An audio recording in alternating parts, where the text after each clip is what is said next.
ಬೇಜವಾಬ್ದಾರಿಯಾಗಿ ಅರಣ್ಯ ಇಲಾಖೆಗೂ ಕೂಡ ಗೊತ್ತಿರ್ತದೆ. ಅಲ್ಲಿರೋ ಗಾರ್ಡ್ಸ್ಗೆ ಮತ್ತು ಲೋವರ್ ಲೆವೆಲ್ ಅರಣ್ಯ ಅಧಿಕಾರಿಗಳಿಗೆ ಊಹಿಸುವಂತೂ ಕೂಡ ಗೊತ್ತಿರ್ತದೆ. ಹಿಂಗೆಲ್ಲ ಇರುವಾಗ ಆ 3 ಜನರನ್ನ ನೇರವಾಗಿ ಶಾರ್ಟ್ ಡಿಸ್ಟೆನ್ಸಲ್ಲಿ ತನಿಖೆ ಆಗಬೇಕು, ತನಿಖೆ ಆಗಲೇಬೇಕು. ಮತ್ತು ತನಿಖೆ ಲೋವರ್ ಲೆವೆಲ್ದಲ್ಲಿ ಆದರೆ ಆಗೋದಿಲ್ಲ, ಇದಕ್ಕೆ ಇಂಡಿಪೆಂಡೆಂಟ್ ತನಿಖೆ ಆಗಬೇಕು.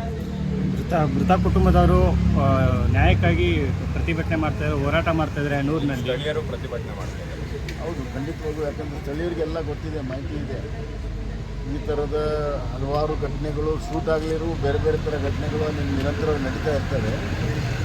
ಹೀಗಾಗಿ ಒಂಥರ ಹ್ಯಾರಾಸ್ಮೆಂಟ್ ಇದೆ ಅಲ್ಲಿ ಲೋಕಲ್ ಜನರಿಗೆ. ಅದೆಲ್ಲವೂ ಕೂಡ ಈಗ ಒಳಗುಣಾಗಿ ಫಾರೆಸ್ಟ್ ಅಧಿಕಾರಿಗಳ ವಿರುದ್ಧ ಮತ್ತು ಹೇಳಪ್ಪ ಫಾರೆಸ್ಟ್ ಅಧಿಕಾರಿಗಳ ವಿರುದ್ಧ ಮತ್ತು ಅವ್ರ ಕಚೇರಿಯಲ್ಲಿ ಧ್ವಂಸ ಮಾಡುವಂಥ ಕೆಲಸ ನ್ಯಾಚುರಲಿ ಅದಾಗಿದೆ.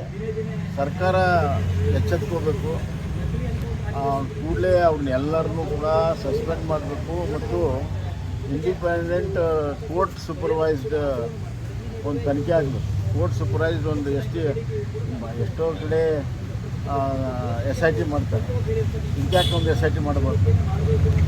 ಅದು ಕೋರ್ಟ್ ಮಾನಿಟರ್ಡ್ SIT ಆಗಬೇಕು. ಆ್ಯಂಡ್ ಇಂಡಿಪೆಂಡೆಂಟ್ ತನಿಖೆ ಆದ್ರೆ ಮಾತ್ರ ಸತ್ಯ ಹೊರಬೋದು. Otherwise it will be a cold blooded murder. Sir nice